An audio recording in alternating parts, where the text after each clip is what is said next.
আজ হচ্ছে আমার ছেলের ষষ্ঠী পুজো, তো চলো সেই ব্লগ তোমাদেরকে দেখাবো। Welcome to my channel Sumi Gautam blog 99। তোমরা কেমন আছো? আশা করছি তোমরা সবাই খুব ভালো আছো, আর আমিও বেশ ভালো আছি, সুস্থ আছি। এখানে দেখো আমি রেডি হয়ে নিয়েছি, সমস্ত সবটা গুছিয়ে রেখেছে দিদি। তো এখানে পুজো শুরু হয়ে গেছে। দেখো সংকল্পিতং মাতষ্টি পূজা পূর্বকং সহিকং শ্রীবিষ্ণু দৈবতং যথা সম্ভব পুত্র নামনে অর্জিতং আয়াহং পরম মস্তু শ্রীবিষ্ণু বিষ্ণুর নাম অধ্যাত্তারি। তো দেখো এখানে আমাদের পুজো সব কমপ্লিট, আর আমার ছেলেও ভীষণ পরিমাণে ঘুমাচ্ছে।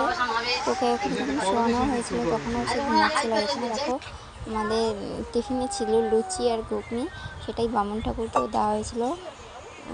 আর আমরাও পুজো হয়ে গেছে, না খেয়েছিলাম যেহেতু সকাল থেকে 10টা বেজে গেছে পুজো কমপ্লিট হতে, তখন আমরাও খেয়ে নিলাম।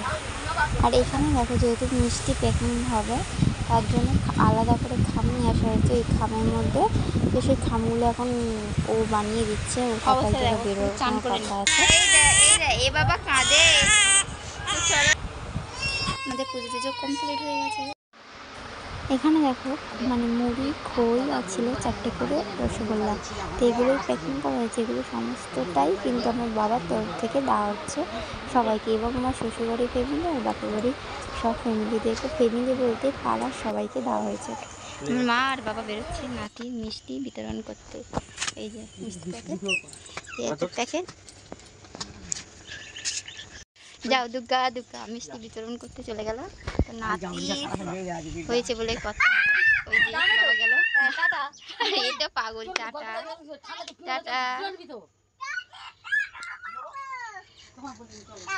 যাও টাটা করে দাও, শুনবি টাটা করে দাও।